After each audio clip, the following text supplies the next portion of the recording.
cop stopped him for acting suspicious, ignored the badge in his wallet, laughed when he stayed silent, called him one of those nutters in coats acting above the law.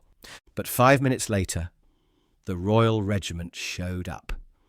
And that's when everyone realised they hadn't stopped some random man on the street. They'd detained a Coldstream Guard. Now, before we show you what happened next, drop a comment telling us where in the world you're watching from.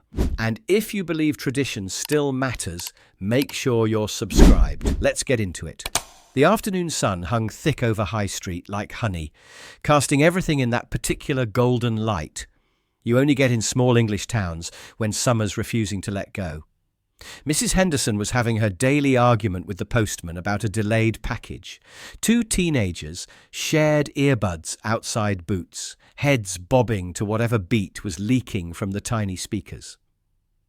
A pensioner fed pigeons near the war memorial, scattering crumbs while muttering about how tame the birds had gotten. And standing perfectly still beside a black Vauxhall Astra was a man in a grey wool coat. Sergeant Noah Redgrave wasn't trying to be noticed. He was just early for pickup duty. His 8-year-old niece, Emma, finished ballet at 4:30, and she'd made him promise to wait outside so her friends could see her important uncle. So here he was, 20 minutes early, hands loosely clasped behind his back, breathing steady and controlled.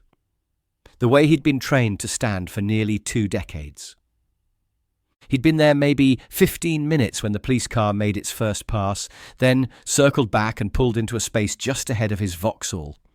2 officers climbed out, and Noah could read the situation immediately. The male one, PC Reese Morgan, mid-30s, with the kind of aggressive swagger that suggested he'd been waiting all day for something interesting to happen, was already adjusting his vest like he expected trouble.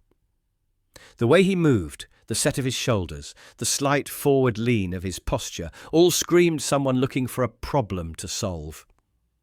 His partner, WPC Ellie Shaw, hung back near the car, observing with the cautious eyes of someone still learning when to trust her instincts versus when to follow her training. "Afternoon," Morgan said, walking over with purpose, his boots clicking deliberately on the pavement. "You been standing here long?" Noah turned his head slightly, just enough to make proper eye contact the way he'd been trained. Economy of movement, nothing wasted, nothing defensive. "About 15 minutes. "Right." Morgan's tone already carried the weight of judgment, like he'd made up his mind before asking the first question. Had a call about someone loitering, someone acting suspicious, standing in one spot for an extended period. "What's your business here?" "Waiting for my niece. Ballet class finishes in 15 minutes. Noah's voice carried no defensiveness, no irritation, just simple fact. The same tone he'd use to report the time to a superior officer. Morgan squinted at the building above the florist, like he was trying to catch Noah in some elaborate lie. "Ballet class, is it? You live local then?" "No." "Where then?" "Aldershot." Morgan whistled low, the sound carrying more scepticism than surprise. "That's what? 40 minutes each way? Hour-and-a-half round trip? Most people would just wait in the car, wouldn't they? Bit odd to stand out here on the pavement like you're, I don't know, guarding something. Don't you think that's a bit odd?" Noah said nothing. In his experience, people who asked leading questions usually weren't interested in actual answers. They were building a case, constructing a narrative, and any response would just be twisted to fit whatever story they'd already decided to tell. Inside the bakery, Linda Morrison nudged her husband Terry. "That's not right. Look at how that policeman's talking to him." Terry glanced through the window. "Probably deserves it. You don't stand around like that for no reason." But Linda was studying the man in the grey coat more carefully. Something about his posture reminded her of the soldiers she'd seen at her nephew's passing out parade. "He reminds me of our James when he was in uniform, same way of standing." Outside, Morgan was getting into his rhythm, pacing around Noah. Funny thing about people who claim military service, they never want to talk about what they actually do. Special forces, is it? SAS? Very mysterious. His voice carried that mocking tone loud enough for the growing crowd to hear. A few people had stopped to watch, word spreading the way it does in small towns. Noah remained perfectly still. He'd learned that silence usually worked better than explanations. "See, that makes me nervous," Morgan continued, conscious of his audience. "Bloke in an expensive coat, claims to be military but won't give details. In my experience, people who act like they've got nothing to hide usually do." Shaw shifted uncomfortably. "His record's clean, Reese? No flags? No warnings?" Morgan waved her off. "Records can be wrong. Plenty of nutters with clean records." The teenager with the phone had stopped pretending to text and was now openly filming. Inside the bakery, the queue had gotten longer, but fewer people were buying anything. Most were pressed against the window watching the drama unfold. Arthur Webb, who'd been in the bakery queue, had stepped out and was now studying Noah carefully. He'd done national service with the Royal Engineers in 1973, and something about the way this man held himself was setting off every recognition signal Arthur had. "That's not amateur military," he muttered to the woman next to him. "ID?" Morgan demanded. Noah reached into his coat, slow, deliberate, and pulled out his wallet. Morgan barely glanced at the license before keeping the wallet. "Says here you're from Aldershot. So you drove 40 minutes to stand on a street corner." Morgan turned the wallet over like evidence. "What do you do for work, Mr. Redgrave?" "I serve with the British Army." That got a snort. "Right, course you do. Let me guess, something very secret you can't talk about." By now the crowd had grown to about 15 people. Morgan was feeding off their attention like a performer. "Empty your pockets, please, sir. Just routine." Noah calmly began placing items on the Vauxhall's bonnet. Each movement was precise, controlled. Wallet, keys, phone, mints, a toffee wrapper, all arranged with unusual precision. "Bit OCD, are we?" Morgan commented, examining the phone. "Everything's got to be just so." Arthur Webb was now openly staring. The way this man moved, the automatic precision. It was like watching someone who'd been programmed by the army and never switched back to civilian mode. "That's military bearing," he said louder. "Real military. That's how they move when it's second nature." Morgan picked up the wallet again, this time opening it with the theatrical flourish of someone who expected to find something incriminating. A £20 note fell out and fluttered toward the ground. Shaw bent automatically to pick it up, her police training kicking in. Preserve evidence, maintain chain of custody, even for something as minor as a banknote. But then Morgan's expression changed. His confident smirk faltered as his fingers found something unexpected in the wallet's inner fold. A small piece of parchment, cream-coloured and thick, with official-looking seals and red ribbon. The kind of formal document that carries weight. And nestled beside it in the leather, a silver pin with crossed rifles, a crown, and intricate regimental markings that caught the afternoon light. "Well, well, what's this then?" Morgan held up the pin, but his voice had lost some of its earlier confidence. The thing looked official, heavy, real.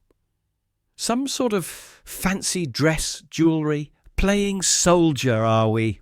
Arthur Webb pushed forward through the small crowd, his pensioner's shuffling gait suddenly urgent.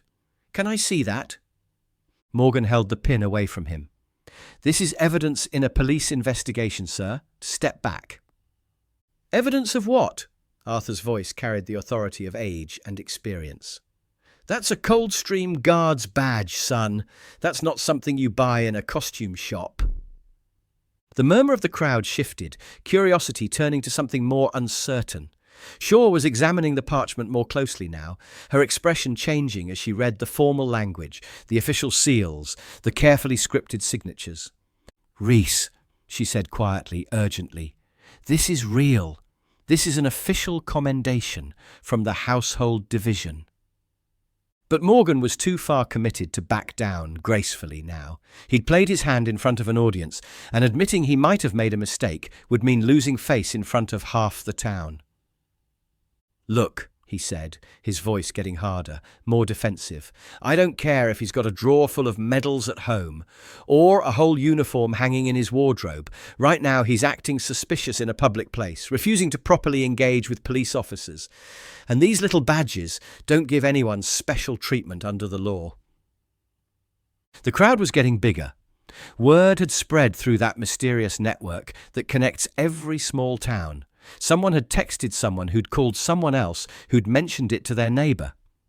A delivery driver had pulled his van over and climbed out to see what was happening. 2 women from the charity shop had abandoned their till to come watch through the window. Even the teenagers who'd been sharing earbuds earlier had drifted over, phones out, sensing something bigger than a routine police stop. Mrs. Morrison had come out of the bakery now, tea towel still in her hands, her maternal instincts kicking in as she watched a man being cornered by authority. "This doesn't look right," she said to her husband, who'd followed her outside. "He's not doing anything wrong, just standing there." Terry shrugged, more interested in getting back to his bread than getting involved in street drama. Police must have their reasons.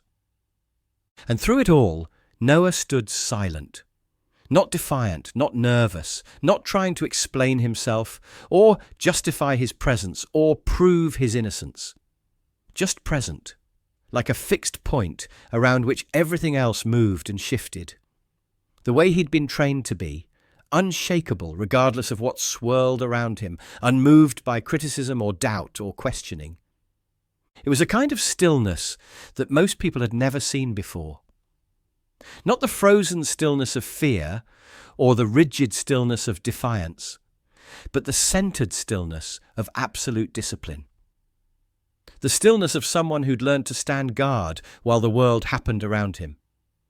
"Reese," Shaw said again, more urgently now, because she was starting to hear something in the distance, a sound that didn't belong in the quiet afternoon of a market town. "Reese, I think we need to—" But her words were cut off by the unmistakable rumble of heavy diesel engines. It started as a distant sound from the direction of the A331, barely audible over the traffic and crowd noise. But it was getting louder, and there was something different about it. Not the everyday hum of delivery vans or family cars, but the deeper, more purposeful sound of heavy vehicles operating in convoy, military vehicles. Shaw looked up from the commendation she'd been studying, her face pale. "Oh no." Morgan was still holding court, too caught up in his performance to notice the changing atmosphere. "See, this is what I mean about people thinking they're above the law. Flash a bit of military bling and expect everyone to back off. Well, I've got news for you, Mr. Redgrave." "Reese!" Shaw's voice cut through his speech like a blade. "Stop talking right now!" The crowd had gone quiet. Even the teenagers had stopped filming for a moment, sensing that whatever was about to happen was bigger than their usual social media content. The kind of quiet that falls over a group when everyone realizes simultaneously that the situation has just changed completely. A dark green Land Rover Defender rounded the corner first, moving with military precision. Not fast, not dramatic, just purposeful in the way that made it clear this wasn't a coincidence. Behind it, a black Range Rover with MOD plates and 2 uniformed figures visible through the windscreen. Both vehicles moved with the kind of coordination that spoke of training, planning, purpose. The small crowd instinctively stepped back, creating space without being asked. Even people who'd never been in the military recognized the authority these vehicles carried, the weight of official business. The Range Rover's passenger door opened first, and out stepped a woman who commanded attention without saying a word. Lieutenant Colonel Amanda Hargrave was in full dress uniform, dark blue with scarlet trim, polished buttons that caught the light, the kind of uniform that said important occasions and serious business. She was maybe 50, silver hair swept back in a regulation bun, eyes that took in everything and revealed nothing. When she walked, her boots made no sound on the pavement, but somehow everyone heard her approach anyway. She ignored the crowd completely, ignored the police officers who were suddenly looking very uncertain, ignored the phones that were still recording. She walked straight to Noah and stopped exactly 3 feet away, regulation distance, for addressing a fellow service member. "Sergeant Redgrave?" she said, her voice carrying clearly across the suddenly silent street. Noah turned slightly, just enough to face her properly. "Mom? Everything all right here?" It was a simple question, but loaded with layers of meaning. Are you hurt? Are you being mistreated? Do you need assistance? Do I need to take official action? Before Noah could answer, she'd already shifted her attention to Morgan and Shaw. Her expression wasn't angry. It was something more unsettling than anger. Professional disappointment, mixed with the kind of authority that came from decades of command. "I am Lieutenant Colonel Amanda Hargrave, Household Division. I believe you've been speaking with one of my men." Morgan found his voice, though it came out smaller than before. We had a call about suspicious behaviour. Just doing our job, ma'am." "Suspicious behaviour." Hargrave repeated the words like she was examining a particularly interesting specimen. "What exactly did Sergeant Redgrave do that struck you as suspicious?" Shaw stepped forward, clearly uncomfortable but trying to salvage the situation. "Ma'am, we received a call about someone loitering, standing in one place for an extended period, not responding normally to questions when approached." Not responding normally. Hargrave's tone was perfectly level, but somehow it carried more weight than shouting would have. "Officer, do you know what Sergeant Redgrave does for a living?" Morgan tried to regain some authority. "He claims to be in the army, but—" "Claims." The word hung in the air like a challenge. Hargrave looked at Noah, then back at the officers. "Sergeant Redgrave is a Coldstream Guardsman. For the past 18 years, he's performed ceremonial duties for the royal family. He stood vigil at royal funerals, led state processions, and spent countless hours motionless in full-dress uniform while tourists take photographs and ask questions he's not permitted to answer." She paused, letting that information settle over the crowd like dust after an explosion. "When you complained about him standing still, you were criticizing him for doing exactly what he's been trained to do for nearly 2 decades. When you said he wasn't responding normally, well, normal for a guardsman is to speak only when spoken to, and then only as required by duty." The crowd had grown to maybe 30 people now, drawn by the military vehicles and the growing sense that they were witnessing something significant. But it was a different kind of crowd than before, respectful, quiet, aware that they were in the presence of something they didn't fully understand but should respect anyway. Arthur Webb pushed forward through the group, his pension day shopping forgotten. "Ma'am, if I may, I recognized him from the start, the way he carries himself. I served myself, long time ago. That's not play acting, that's the real thing."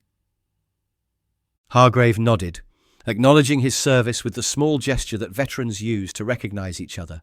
"Thank you, and you were right to trust your instincts."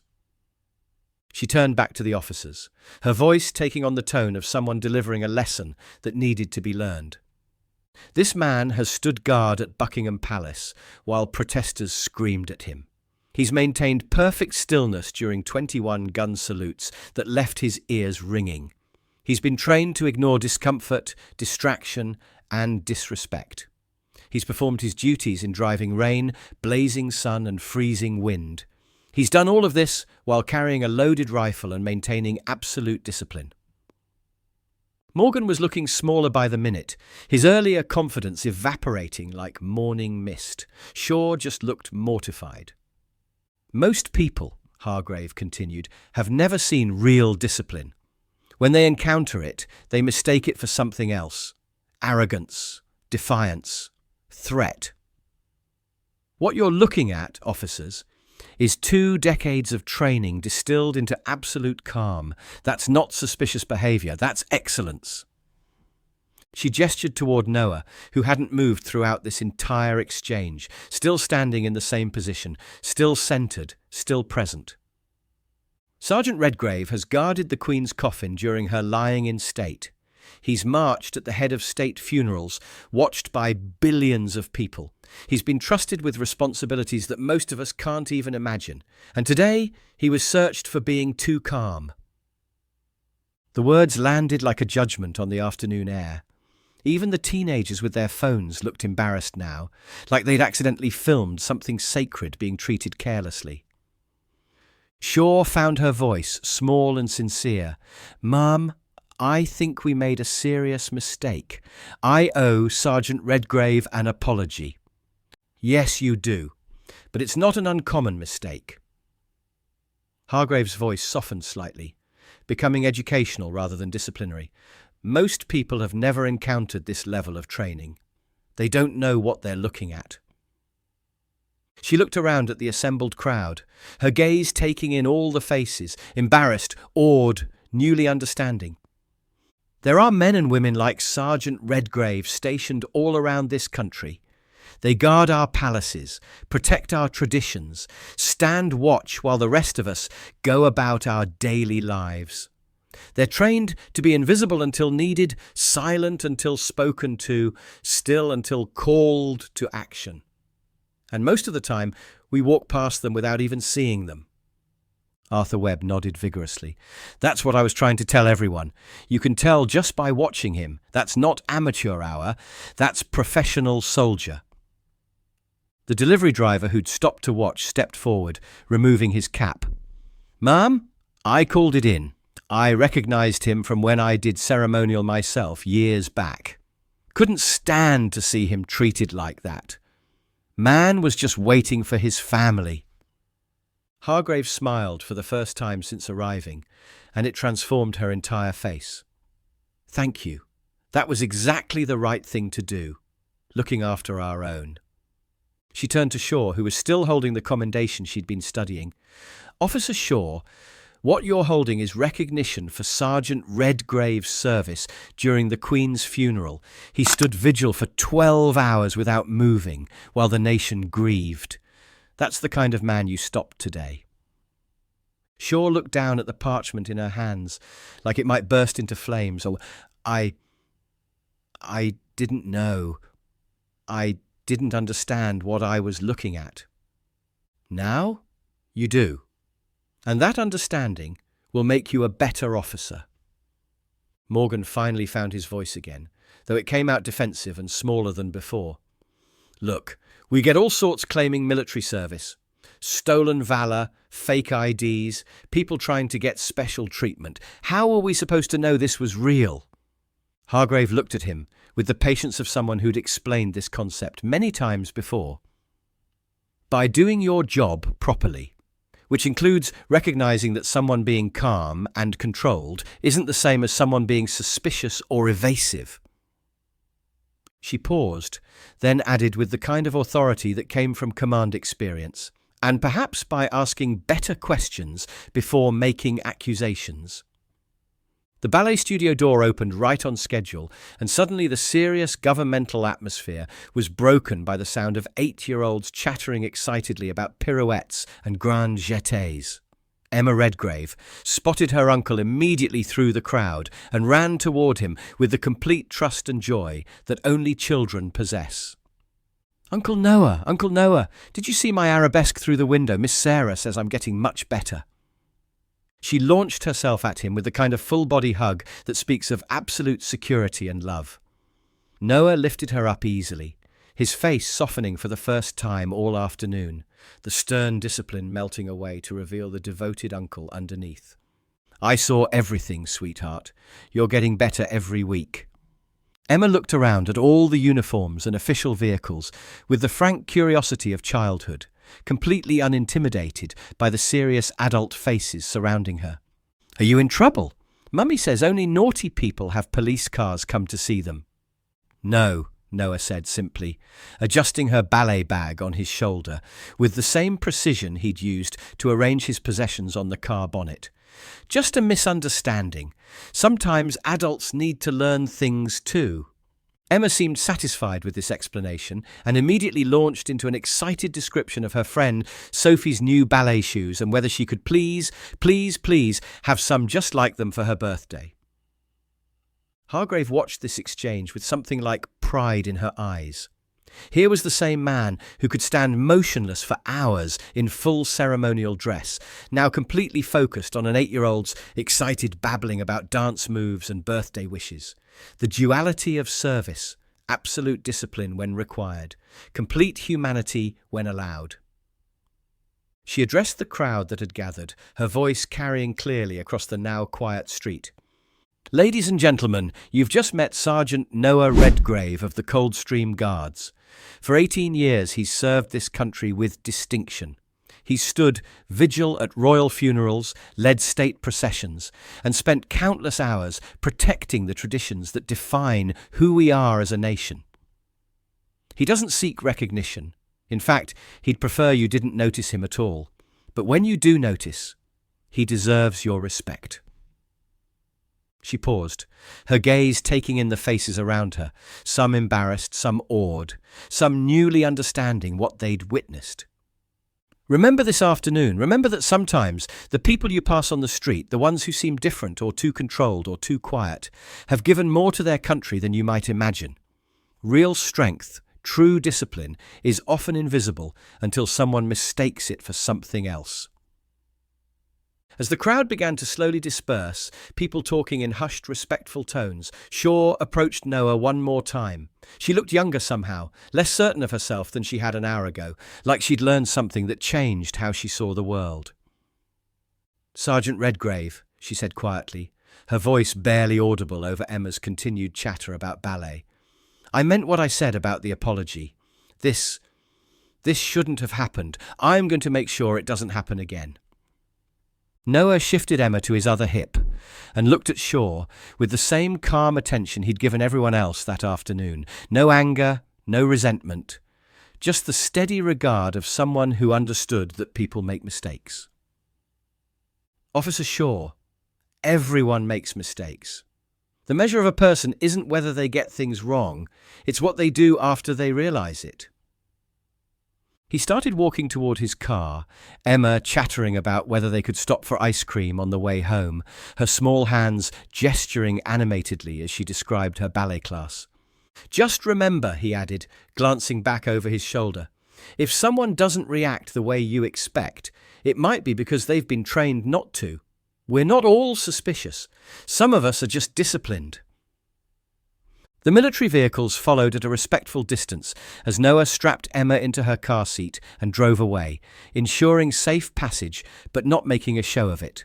Just doing their job, the way he'd done his, quietly, professionally, without fuss or fanfare. Shaw stood watching until the small convoy disappeared around the corner toward the A331. Emma's hand visible through the rear window, still gesticulating about something important in the way that only 8-year-olds can. Then she walked back to the patrol car, where Morgan was already sitting in the passenger seat, staring straight ahead and saying nothing. She got behind the wheel and sat there for a moment, thinking about what she'd just witnessed. About assumptions and training, and the difference between suspicious behaviour and simple discipline. About the weight of real service and the cost of mistaking strength for threat. Then she started the engine and drove back to the station, already composing the incident report in her head. It would be honest, thorough, and probably uncomfortable to write. But it would be accurate, and that mattered more than saving face. The next morning, an email appeared in every officer's inbox at 0600, marked urgent, with the subject line, "Understanding those we serve." Chief Superintendent Harrison had been on the phone half the night with the Household Division, and the conversation had not been comfortable. New cultural awareness training would be mandatory for all frontline officers, to be delivered in partnership with the local military base. WPC Ellie Shaw was the first name on the volunteer list, submitted before she'd even finished reading the full email. PC Reese Morgan's name never appeared anywhere on the list, but then again, his name never appeared on the town centre duty roster again either. A week later, Arthur Webb submitted a formal letter to the local council, handwritten on his best stationery in the careful script of someone who'd learned to write proper reports during his national service decades ago. The letter requested a small addition to the War Memorial Garden, nothing grand or expensive, just a simple plaque acknowledging those who served in silence. "For the ones who stand guard while the rest of us go about our daily lives," he wrote in his precise handwriting, "they deserve to be remembered, even if they'd never ask for it themselves." The council approved it unanimously at their next meeting. 3 months later, on a crisp Tuesday afternoon when the light hit High Street just right and the autumn air carried the scent of wood smoke from someone's fireplace, you might see a man in a grey coat waiting outside the ballet studio, standing perfectly still, hands loosely behind his back, until a little girl in pink tights comes running out to greet him with stories about pirouettes and grand jetés and whether her uncle thinks she's ready for point shoes yet. Most people walk past without a second glance, caught up in their own busy lives and daily concerns. But a few pause and nod, just slightly, in recognition and respect. Because now they understand. Tradition doesn't announce itself with fanfare or demand attention with grand gestures. It just stands there, steady and silent and strong, until someone finally recognizes what they're seeing. And once you've seen it, really seen it, you never forget. Have you ever misjudged someone because they seemed too calm, too controlled, too different from what you expected? Let us know in the comments below. And if this story changed how you think about the quiet people around you, the ones who serve without asking for recognition, hit that like button and subscribe for more stories about the men and women who stand guard while the rest of us sleep. Sometimes the most important lessons come from the people who never raise their voices.